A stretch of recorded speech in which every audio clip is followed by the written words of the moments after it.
Hello students, मैं Rajiv sir. आप लोग कैसे हैं? तो आज हम लोग सॉल्यूशन चैप्टर का छठा लेक्चर हम लोग देखेंगे, 6th लेक्चर, जिसमें हम लोग कोलिगेटिव प्रॉपर्टीज का लास्ट हम लोग टॉपिक है डिप्रेशन ऑफ फ्रीजिंग पॉइंट, यानी डिप्रेशन ऑफ फ्रीजिंग पॉइंट जो होगा वो चौथा आपका प्रॉपर्टीज है। इसका हिंदी होता है हिमांक का औनमन। हिमांक का औनमन, डिप्रेशन ऑफ फ्रीजिंग पॉइंट, चौथा जो आज क्लास हो रहा है। चारों जो प्रॉपर्टीज है वो आपका एग्जाम, बोर्ड एग्जाम को लेकर के अगर देखें हम लोग तो बहुत इंपॉर्टेंट रखता है, बहुत महत्व रखता है एग्जाम को लेकर के, तो इसीलिए इस पर हम लोग ज्यादा जोर देंगे।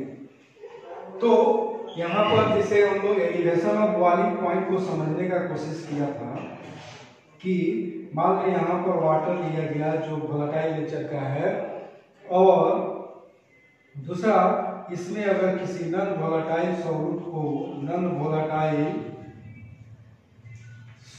को इसमें अगर डिजॉल्व कर दें तो क्या होगा। यहाँ पर सॉल्वेंट के रूप में अगर H2O लिए हैं और जो कि वोलेटाइल नेचर का है, और इसमें किसी नॉन वोलेटाइल सॉल्यूट को अगर डिजॉल्व कर दें तो यहाँ पर क्या होगा कि वेपर प्रेशर क्या हो जाएगा, लो हो जाएगा। यानी लो हो गया तो वेपर प्रेशर अगर लो हो जाएगा तो बॉइलिंग पॉइंट क्या हो जाएगा, बॉइलिंग पॉइंट आपका इंक्रीज करेगा, बट फ्रीजिंग पॉइंट जो होगा वो आपका क्या हो जाएगा, पॉइंट घट जाएगा। ठीक है, तो यह आपका इफेक्ट होता है वेपर प्रेशर पर नॉन वोलेटाइल सॉल्यूट का। तो यहाँ पर समझेंगे कि जिस तरह से हम लोग एलिवेशन ऑफ बॉइलिंग पॉइंट को हमने एक्सप्लेन किया था, जस्ट उसी लहजे में इसको भी हम लोग एक्सप्लेन करेंगे। जैसे यहाँ पर हमने बोला था कि since vapour pressure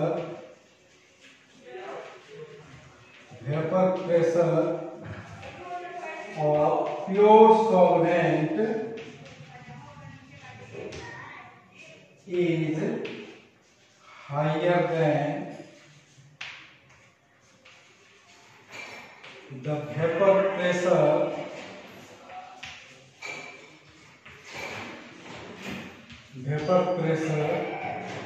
of solution. कहने का मतलब हुआ कि चूंकि शुद्ध विलायक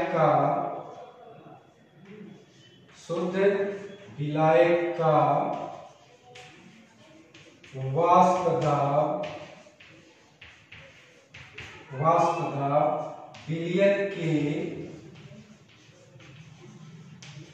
वाष्प दाब से अधिक होता है,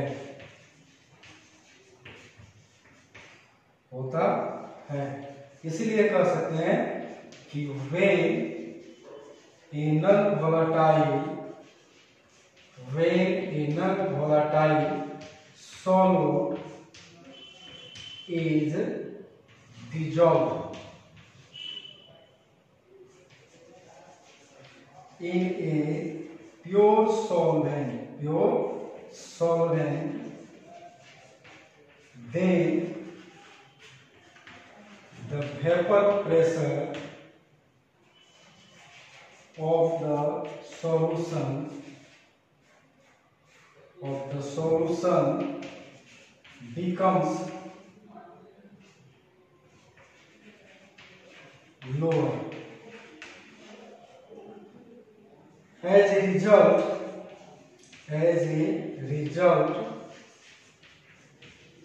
the depression of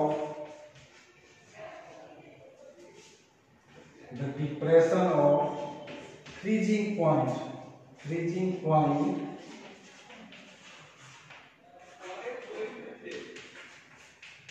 becomes lower.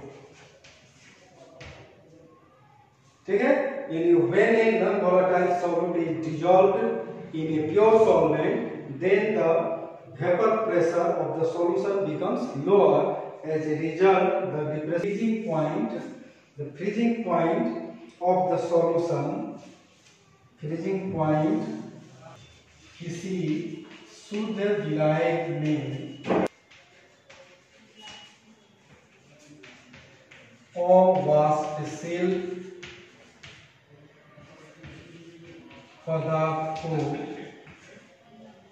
पदार्थ या विलेय को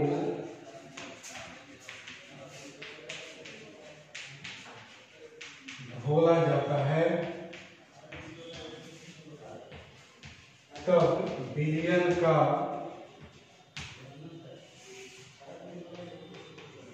हिमांक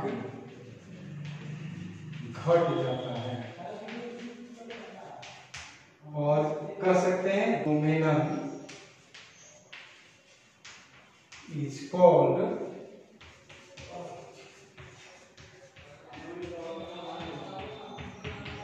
डिप्रेशन ऑफ फ्रीजिंग पॉइंट, यानी इसी घटना को का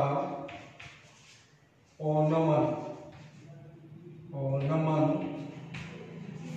कहा जाता है। यानी जब किसी शुद्ध विलायक में किसी पदार्थ या विलेय को घोला जाता है, तब जो विलयन बनता है उसका हिमांक घट जाता है, यानी वाष्प दाब क्या हो गया, घट गया, जिसके कारण हिमांक भी उसका क्या होगा, घट जाएगा। और इसी घटना को क्या नाम देंगे, depression of freezing point.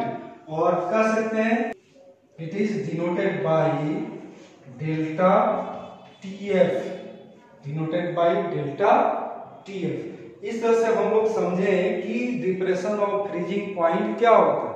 Depression of freezing point को इजी वे में हम लोग समझ सकते हैं इस तरह से कि अगर किसी नॉन वोलेटाइल सॉल्यूट को किसी प्योर सॉल्वेंट में अगर डिजॉल्व करेंगे, तब वहां पर उसका वेपर प्रेशर जो सॉल्यूशन का होगा वो क्या होगा, लोअर डाउन होगा।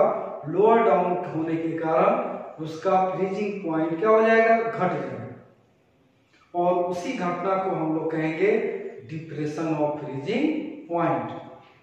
ठीक है, तो इसको फिर दोहरा रहे हैं कि किसी नॉन वोलेटाइल सॉल्यूट को किसी प्योर सॉल्वेंट में डिजॉल्व करने पर जो सॉल्यूशन प्राप्त होगा उसका वेपर प्रेशर लोअर डाउन होगा, जिसके कारण उसका फ्रीजिंग पॉइंट भी डिक्रीज करेगा।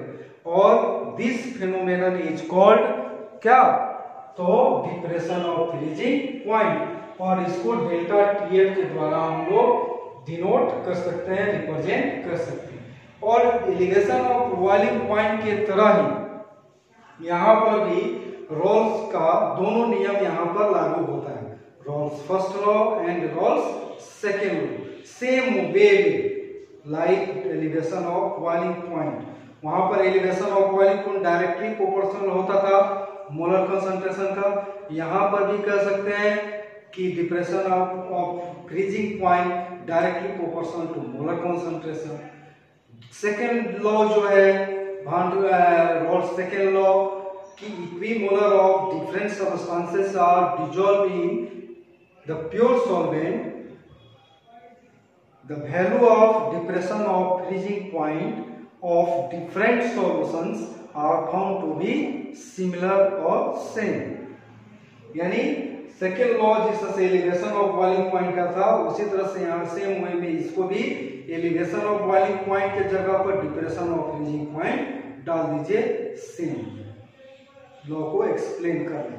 तो यहाँ पर हम लोग रॉल्स फर्स्ट लॉ लिखेंगे, रॉल्स फर्स्ट लॉ कर सकते हैं according to this law the depression the depression of freezing point, the depression of freezing point directly proportional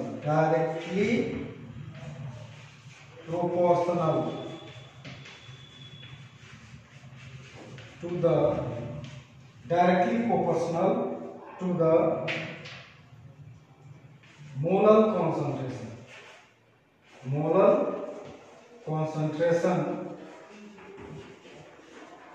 of the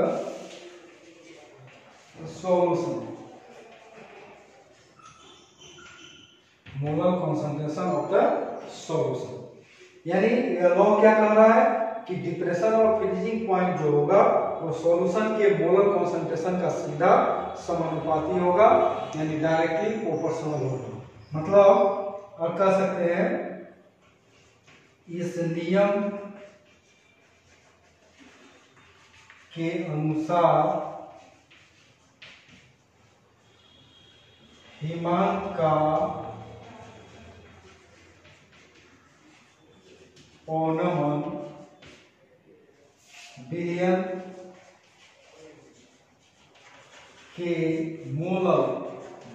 के मोलर सांद्रता का सीधा समानुपाती होता है।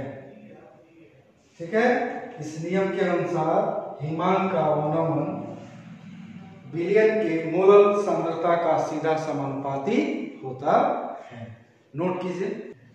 तो यहाँ पर नियम था कि डिप्रेशन और फ्रीजिंग पॉइंट मोलर कॉन्सेंट्रेशन का सीधा समानुपाती होता है, डायरेक्टली प्रोपोर्शनल होता है। इसको मैथमेटिकल हम लोग इस तरह से रिप्रेजेंट करेंगे, डेल्टा टीएफ 10 बोल सकते हैं, 10 delta TF directly proportional to molar concentration, या delta TF is equal to KF into CM. KF आपका हो गया molar depression of freezing point constant, यानी हर पदार्थ का अपना एक स्पेसिफिक आपका मान होता है इसका, तो इसको ध्यान में रखेंगे। मान दिया हुआ होता है यहाँ पर, या बोल सकते हैं delta TF KF into molality का फॉर्मूला हम लोग डिराइव कर चुके हैं, W into 1000 by M into A इन ग्राम। इस तरह से हमारा ये एक फॉर्मूला मिल गया डिप्रेशन ऑफ फ्रीजिंग पॉइंट को डिटरमाइन करने के लिए या कैलकुलेट करने के लिए।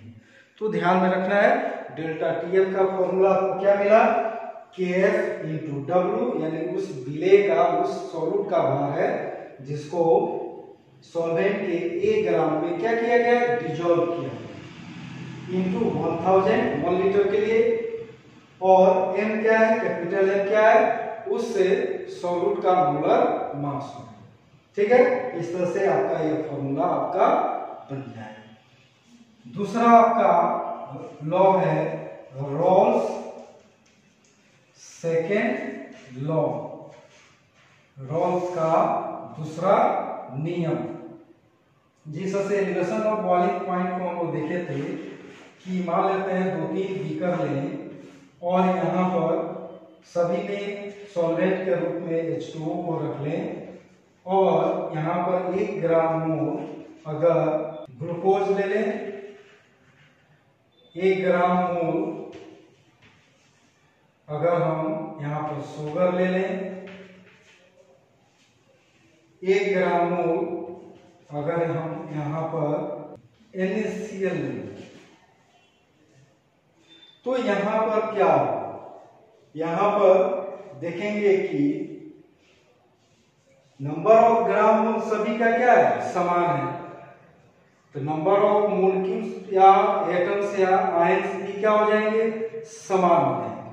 तो फर्क क्या पड़ेगा, जब नंबर ऑफ मॉलिक्यूल्स बराबर होगा तो तीनों सॉल्यूशन जो बना, तीनों सॉल्यूशन का डिप्रेशन और फ्रीजिंग पॉइंट भी क्या होगा, सेम हो जाएगा। काहे, तो डिप्रेशन ऑफ फ्रीजिंग पॉइंट क्या है, एक कोलिगेटिव प्रॉपर्टीज है जो number of particles means molecules ions या एटम्स पर निर्भर करता है। तो यहाँ पर अगर नंबर ऑफ ग्राम मोल अगर सेम है तो number of molecules, number of ions या नंबर ऑफ एटम्स भी क्या हो जाएंगे, समान हो जाएंगे।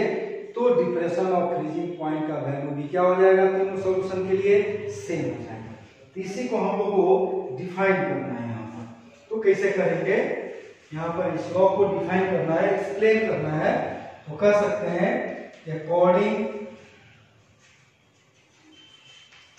to this law when equimolar of different substances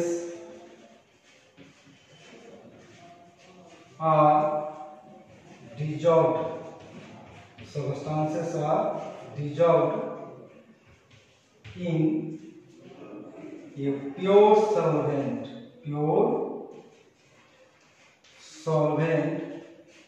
separately,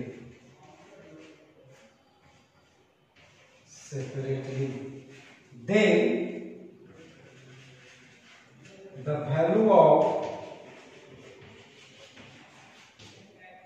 depression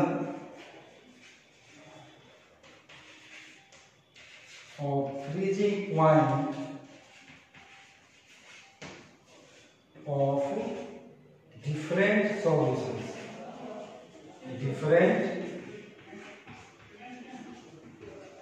solutions are found to be similar, यानी when equimolar of different substances are dissolved in a pure solvent separately, यानी अलग अलग, उसी विलायक सेम विलायक हो, सेम सॉल्वेंट हो, लेकिन उसको क्या कर रहे हैं, अलग अलग घोल रहे हैं। तब जो अलग अलग जो सॉल्यूशन मिलेगा, सभी सॉल्यूशंस का डिप्रेशन और फ्रीजिंग पॉइंट का जो वैल्यू होगा वो क्या हो जाएगा, समान हो जाएगा। तो इसका हिंदी हो जाएगा कि इस नियम के अनुसार जब विभिन्न पदार्थों की समआण्विक मात्राएं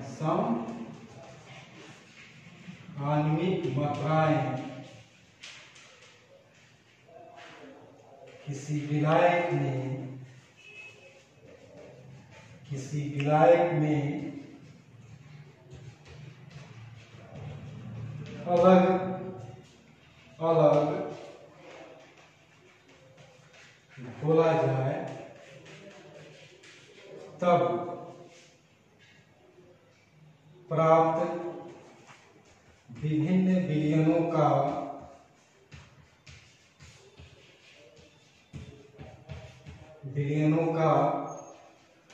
हिमांक का औनमन समान होता है,